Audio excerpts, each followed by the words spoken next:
sintonia, troca de experiências e um bate-papo descontraído sobre o espiritismo na sua manhã. Deusa Nogueira explica a mediunidade no nosso dia a dia. Começa agora, na sua Rádio Rio de Janeiro, o programa Conversando sobre Mediunidade. Olá, amigos ouvintes da Rádio Rio de Janeiro. Meu nome é Deusa Nogueira, estamos nós conversando sobre a mediunidade. E estamos dando continuidade a esse livro precioso que é o Desobsessão, de André Luiz, a 15ª obra, através dos médiuns Francisco Cândido Xavier e Valdo Vieira, em que ele vai abordando detalhes, gente, detalhes até materiais, mas que são interessantes para a gente entender o comprometimento moral desta tarefa, né? O cuidado, o respeito, porque quando a gente tem algo importante, é comum que a gente respeite os protocolos, né? Tenha cuidado na preparação, tenha muita atenção, tenha muita vigilância, porque aquele evento, aquele fato é importante na nossa vida. Vamos pensar, queridos, no socorro das almas. Então, quando se socorre um espírito, né? Quando vai se tratar de questões morais, é necessário que a gente esteja muito atento. E é isso que André Luiz vai trazendo, porque às vezes qualquer coisinha é motivo de desestabilização. A gente conversou das cadeiras, né? Uma cadeira que quebra, uma cadeira que abre, alguém que leva um tombo. Tudo isso já vai mudar o foco do trabalho, né? E é muito importante que a gente esteja com muita atenção, muito cuidado. Eu lembro agora a música Amor de Índio, não vou cantar não, né? Mas tem um trechinho em que fala assim, que o Milton Nascimento canta, e eu acho que é dele e do Brant. E é assim, tudo que move é sagrado. Então o ser humano é sagrado. Ele precisa ser respeitado, né? Nessa sacralidade de nos sentirmos filhos de Deus, que muitas vezes a gente ignora essa nossa origem. Então hoje estamos no capítulo 17, é o 20º programa, e o título é Iluminação. E ele fala assim: a iluminação no recinto será, sem dúvida, aquela de potencialidade normal, na fase preparatória das tarefas, favorecendo vistorias e leituras. Então, gente, é a luz normal, e ele fala da fase preparatória, que é aquele momento que vai se ler o texto, que vai se estudar o texto, em que as pessoas estão chegando na sala, não é? Então, a iluminação normal. E vamos pensar por que isso? Porque se eu saio de um ambiente com uma iluminação normal e entro no outro com penumbra, se eu não tiver assim um cuidado, eu acabo tropeçando. Então a gente acaba tendo dificuldades, né, que a gente não precisa ter, que a gente pode eliminar. Então a gente está observando, meus amigos, são detalhes para evitar transtornos. E aí ele vai dizendo: contudo, antes da prece inicial, o dirigente da reunião graduará a luz no recinto, fixando-a em uma ou duas lâmpadas, preferivelmente vermelhas, de capacidade fraca, 15 watts, por exemplo, de vez que a projeção de raios demasiado intensos sobre o conjunto prejudica a formação de medidas socorristas, mentalizadas e dirigidas pelos instrutores espirituais diretamente responsáveis pelo serviço assistencial em andamento, com o apoio dos recursos medianímicos da equipe. Então aqui está o nosso grande estudo. E aqui a gente já começa a ver, né, quando ele fala uma ou duas lâmpadas vermelhas, né, de capacidade fraca, 15 watts, por exemplo, a gente vê que na maioria das nossas casas espíritas, a gente substituiu a lâmpada vermelha pela lâmpada azul, para evitar alguns problemas, né, de interpretação e até algumas questões que a gente arruma com muita facilidade, alguns impedimentos. E ele vai dizendo, né, de vez que a projeção de raios demasiado intensos sobre o conjunto prejudica a formação de medidas socorristas, mentalizadas e dirigidas pelos instrutores espirituais diretamente responsáveis pelo serviço assistencial em andamento, com o apoio dos recursos medianímicos da equipe. Então vamos olhar aqui, gente, no dicionário de filosofia espírita do Lamartine Palhano Júnior, e aqui eu estou na edição do CELD, né? Vamos ler um pouquinho sobre a questão do ectoplasma. E aí alguém pode pensar assim, mas não é uma reunião de materialização. Mas a gente tem o trabalho de passes, a gente tem o trabalho de restauração perispiritual, tudo isso acontece. E aí vamos ver um pouquinho o que Palhano ele resumiu nesse dicionário sobre ectoplasma. Ele fala assim: ectoplasma, do grego ectos, indica movimento para fora. Plasma, obra modelável, substância prática.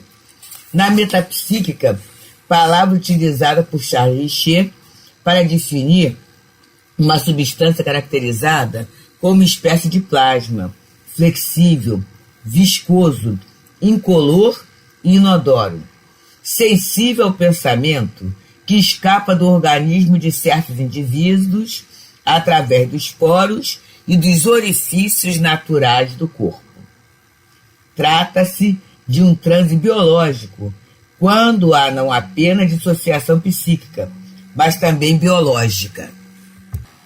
E continua o nosso Palhano.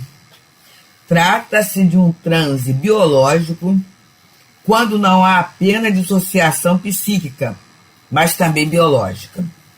A gente repetiu esse trecho, que é bem interessante, né?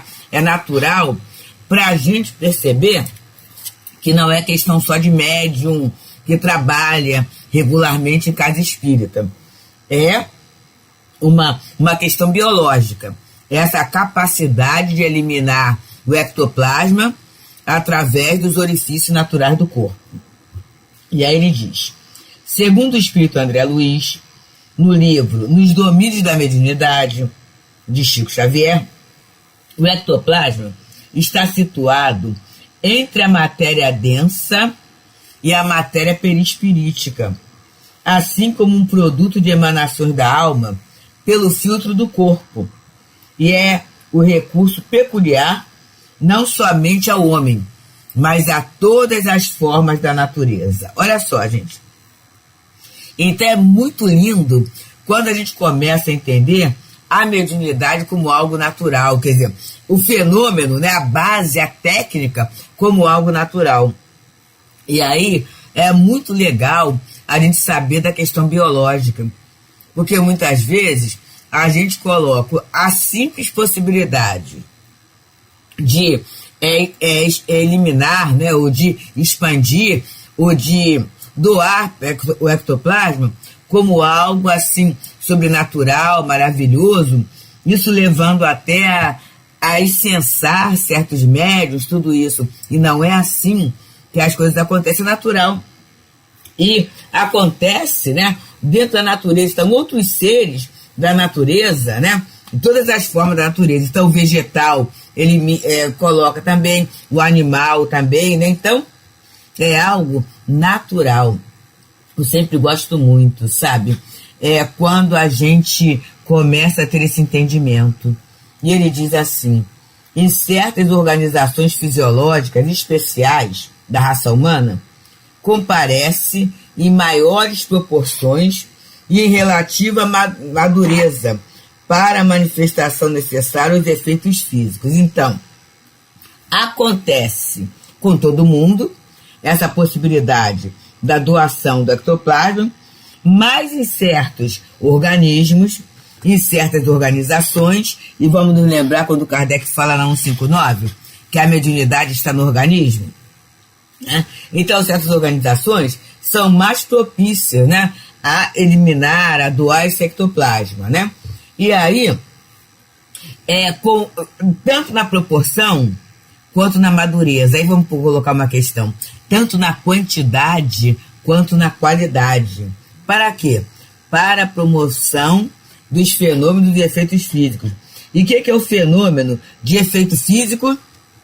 É aquele fenômeno que pode ser percebido através dos sentidos materiais. Exemplo não, vou falar quais são, né? Visão, audição, olfato, tato e paladar.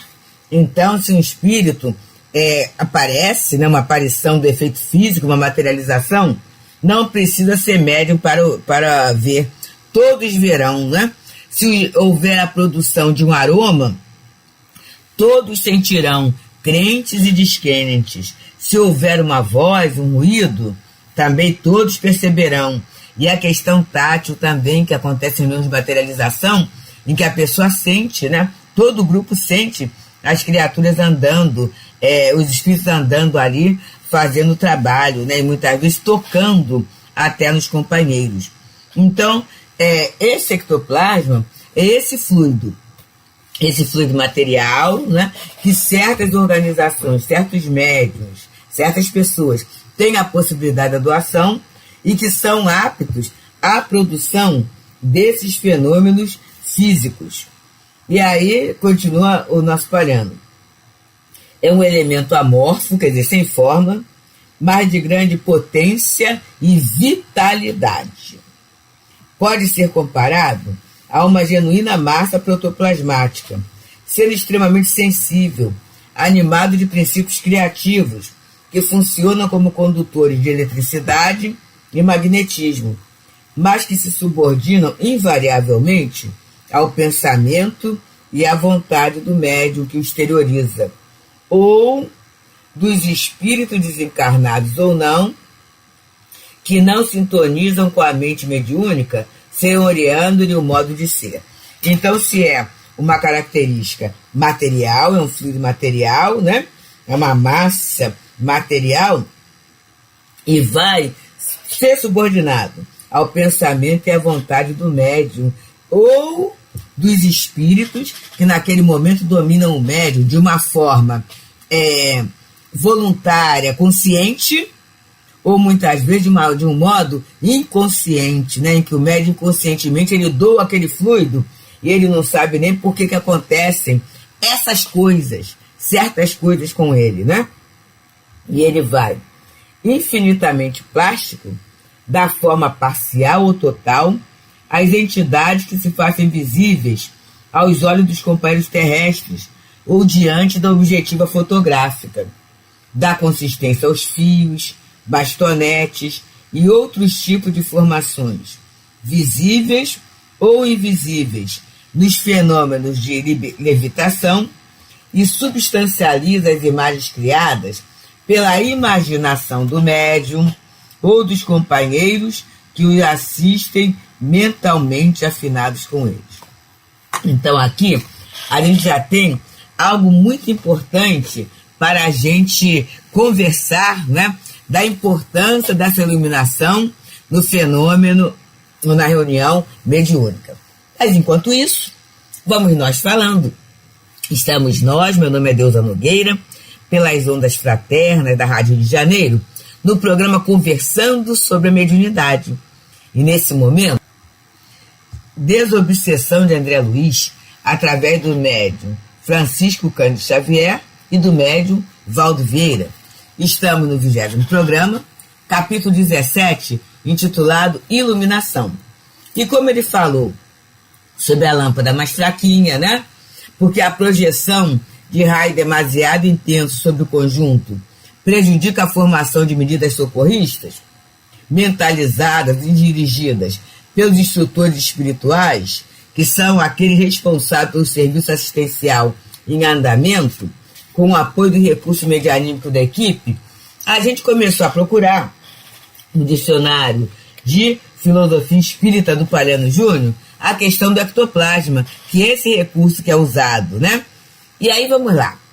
Definição: substância que emana do corpo de um médium capaz de produzir fenômeno de efeitos físicos ou aparições à distância. Trata-se de uma exalação fluídica, sensível ao pensamento, visível ou invisível, plástica, inodora, insípida, originalmente incolor, que tem a semelhança de uma massa protoplasmática. E aí vem a natureza. Olha que interessante, meus queridos. Independe do caráter e das qualidades morais do médium, constituindo emanações do sistema psicofísico, das quais o citoplasma celular é uma das suas fontes de origem. Vamos prestar atenção disso. Elementos essenciais nessa formação do ectoplasma. Fluidos sutis procedentes do mundo espiritual. Segundo, recursos fluídicos do médium e dos assistentes. Terceiro, emanações fluídicas retiradas da natureza terrestre. E aí, agora que vem o interessante dessa questão do ectoplasma, desses fluidos, dos recursos espirituais na reunião do atendimento espiritual, a chamada reunião de desobsessão. Primeiro, propriedade, plasticidade, adaptabilidade às diretivas do pensamento. Então, esse fluido que o médium doa é adaptável ao pensamento, tanto do médium quanto dos benfeitores espirituais. O espírito é que dirige, é que dá qualidade. E aí já deu para pensar como é que deve estar a cabeça do médium e como deve estar assim, o grupo, né, a união do grupo para essa condução da direção espiritual. Olha só. Penetrabilidade do ectoplasma. Atravessa obstáculos materiais. Interpenetra nas entranhas da matéria, produzindo alterações nas vibrações atômicas. É a chamada desmaterialização, né, que é um fenômeno que acontece também. Condutibilidade. É capaz de conduzir a energia em suas diversas modalidades. Eletricidade, magnetismo. Sensibilidade. Aí começa a questão da luz, hein? Responde a estímulo. Reage à ação mental. A luz, ele é fotossensível e ao toque material. Invisibilidade pode ser encontrada em estado rarefeito e invisível. Então, é essa questão da sensibilidade, de ser sensível à luz, né? Então, a luz altera, e porque há uma substância, está lá no Missionários da Luz, né? O fósforo, né? Ele é capaz de dissociar, de decompor, de dissolver o ectoplasma. Então, daí o cuidado dessa luzinha mais fraca, né? Tem gente que fala assim, é só para ajudar na concentração. Tudo bem, pode até ajudar na concentração, mas tem aspectos químicos, aspectos físicos que necessitam ser observados para que o médium tenha consciência. Ah, mas aí é uma reunião de cura, de materialização? Olha só, na verdade, vai haver a influenciação no perispírito do espírito que está sendo atendido. Sim, mas há também uma questão moral muito interessante. E no livro Instruções Psicofônicas, há uma página muito boa intitulada Arquitetos Espirituais. Para os amigos que quiserem, eu recomendo mesmo verem a página, né? O capítulo 44 do livro Instruções Psicofônicas, né? De Francisco Cândido Xavier, Vários Espíritos, e essa é do Efigênio S. Vitor. E ele nos fala assim, ó, examinando os variados setores de nossas atividades, encarecendo o valor da contribuição dos diversos amigos que colaboram conosco, é preciso salientar o esforço dos espíritos arquitetos e nossa equipe de trabalhos habituais. Em cada reunião espírita, orientada com segurança, temos os prestativos e operantes, eficientes e unidos, manipulando a matéria mental necessária à formação do quadro educativo. E aí, ele vem explicando por quê, gente. Cada amigo espiritual que chega para ser socorrido tem lá o seu campo de atuação, o seu campo de memória, né? A sua referência. ser socorrido num ambiente que não se tem referência é muito difícil. Quase sempre a casa espírita não é a referência para uma grande maioria dos socorridos. Então, o que os espíritos fazem, né? Eles aproveitam e formam quadros. Quadros. São esses quadros que os espíritos às vezes começam a ver e se sentem seguros para o socorro. Eu estou lembrando de um trabalho memorável ocorrido no Leon Denis, em que os companheiros faziam parte da religião protestante. E aí olha a dificuldade, olha o medo de estar num ambiente ao contrário, né? E não querer estar, já que era um neopentecostalista, e a verdade é que eles olhavam o ambiente espírita como um ambiente demoníaco. E em determinado momento, os espíritos primeiro, né, trouxeram um pastor que era conhecido deles, e todos identificaram, e formaram como se fosse o palco, né, aquele púlpito da igreja. Quando eles viram o púlpito da igreja, eles falaram, é aqui que a gente vai ficar. Graças a Deus nossas preces funcionaram, né? A gente está liberado do diabo para estar ali. Então olha só, gente, como é que foi formado isso? Essa ambiência toda, em que todos viram e depois na avaliação pela descrição dos médios foram semelhantes. É esse trabalho que os instrutores espirituais fazem, utilizando o fluido material do médium, porque tem que ser algo mais ou menos concreto, mais ou menos palpável, dada a natureza dos espíritos atendidos, né? E usando os recursos mecânicos da equipe. E aí é necessário o quê? Essa boa vontade, essa concentração, né? Esse apoio, essa consciência mediúnica. E aí ele vai falando das lâmpadas, olha só. As lâmpadas devem ser situadas à distância da mesa dos trabalhos para se evitarem acidentes. A gente imagina a mesa sobre as lâmpadas sobre a mesa, né? Pode até queimar alguém, ou às vezes no movimento involuntário, cair, quebrar, ou dar algum choque, alguma situação, né? E aí ele ainda fala algo como a falar com muito carinho que o trabalho é para todos. Ele fala, nas localidades não favorecidas pela energia elétrica, o orientador da reunião diminuirá no recinto o teor da luz empregada, porque é assim, meus queridos, a reunião mediúnica em determinadas cidades, né, acho que não são muitas, mas existem, que não tem a questão da luz elétrica. E aí é o lampião, é o candeeiro, né, mas que se diminua um pouquinho a intensidade da luz em função da questão do ectoplasma. Então é bom a gente ir estudando e entendendo de tudo, porque às vezes a gente critica e até fala assim, isso aí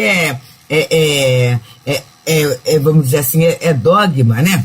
É dogma, é invenção de casa espírita, é invenção de médium, e aí a gente vai olhando que a situação não é bem assim, não. Na verdade, é um trabalho de respeito, né? É um trabalho de respeito à ciência, né? Respeito àquilo que foi trazido pelo Espírito, que é apresentado e que foi a parte experimental da doutrina espírita. Se a gente quiser, a gente pode estudar sobre materializações, a gente tem até fotos, né? Tem um livro clássico que é editado até pela FEB, O Trabalho dos Mortos, do Dr. Nogueira de Faria, que mostra bem o trabalho da médium Ana Prado. É um trabalho muito interessante. E a gente precisa ir se instruindo para quê, gente?